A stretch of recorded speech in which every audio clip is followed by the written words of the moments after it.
Henry, everybody is telling me to visit PLAQ. What do you guys do differently here? So what we're doing differently here is we're doing bean-to-bar chocolate. And what that means is it's a purist approach as to how you produce chocolate. Usually there's a lot of processes, a lot of chemicals, cocoa butter, a lot of things added into chocolate to make it what we know and love. For example, Cadbury's, Hershey's, Lindt, they'll have their own recipe that they add to their cacao nibs to create that flavor for them. What we're doing here is we're taking the beans from the first process and producing it ourselves. If we look at our little poster here, what you will see is from the first 4 stages, the beans are produced in their given country. They're dried, they're grown, and everything is done there. Afterwards, we order our sacks of raw beans, which have been fermented from the given farm in the given location over the 9 countries we operate with. It arrives in Amsterdam on a boat, and then we go and pick it up and bring it straight here. We start here at number 7, whereas your normal chocolatiers will start at number 10. This is going to make more sense as we go through the process of what I show you, how we actually make our chocolate. So our 7th stage is where we're going to start, right over here. So if you want to come on down, Josh. First thing that happens is we get our big bag of beans. Unfortunately, I have no bags to show you, but what I can show you are these drums over here. So these drums at the moment, the 3 that we have here today, we have an Indian, we have a Venezuelan, and we have a Belizean. Okay? So all those beans are coming directly from one farm. First thing that happens in the morning is our head roaster. What he'll be doing is sorting through the beans using this device. He'll take a scoop of the beans and throw them straight on the tray. And what you end up with is something that looks like this. And with his hands, he'll be searching through what are the good beans and the bad beans. A good bean is a full bean that is completely encased with no cracks and no holes. Okay? Okay. A bad bean would be something that's split or has a hole, like these 2 guys here.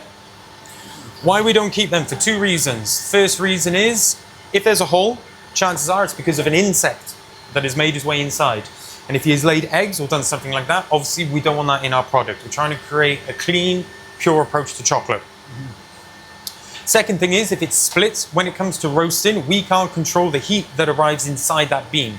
So you'll end up burning the bean, creating bitter cacao nibs. And this is why cacao nibs tend to be bitter, is because they're roasted at a higher temperature than we do.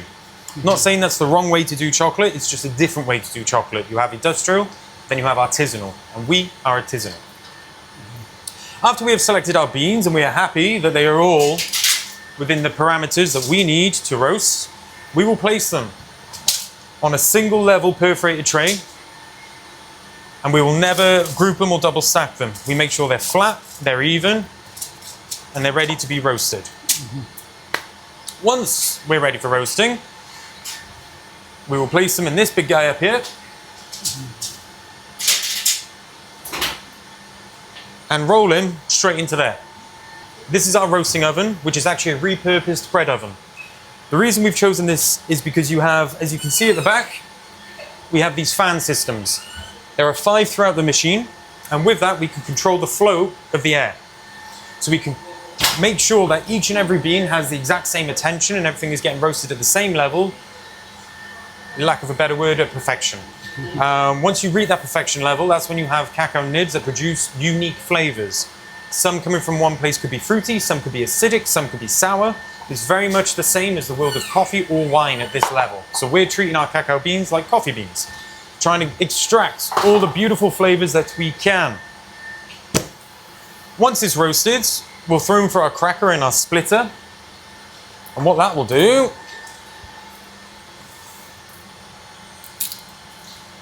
is it will separate the skin of the bean from the heart of the bean. The skin of the bean can be repurposed to make a tea, and that's what we do with the skin. But it's the heart that's the most important. The heart is what's known in the industry as cacao nibs. And with this is where you start making chocolate.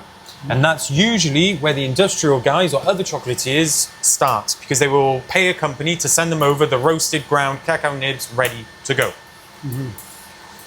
Once that's ready,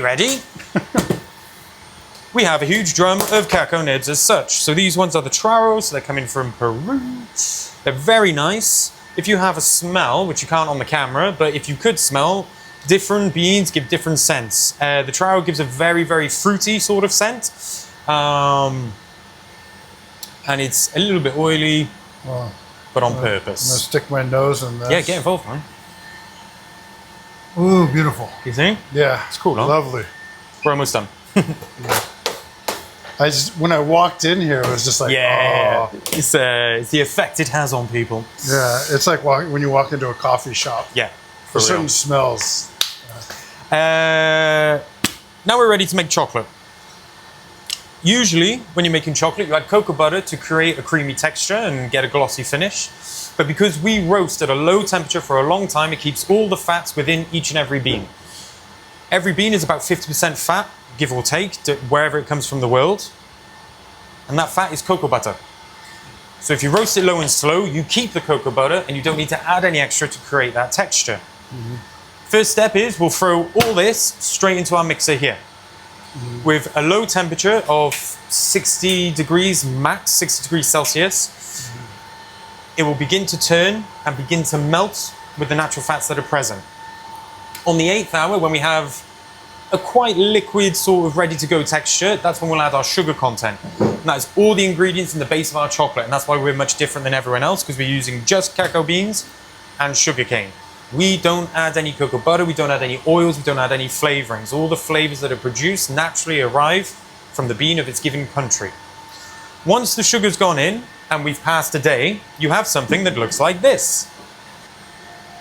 This is the second day of the process. We still need one more day for the sugar cane to fully dissolve and melt and mix with the cacao beans.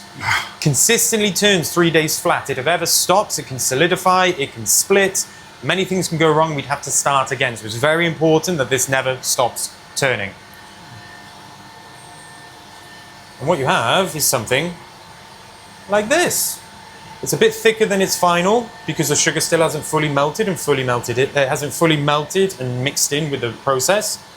But our lovely cameraman can have a taste of this. Oh, beautiful. Yes. Thank you. In here we've got our Tanzania bean coming from Camilli.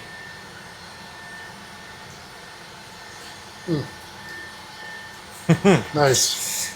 So this is our Tanzania, coming from Camilli. It's a fruity, soft sort of bean. It's a 76% dark chocolate that we're mixing there.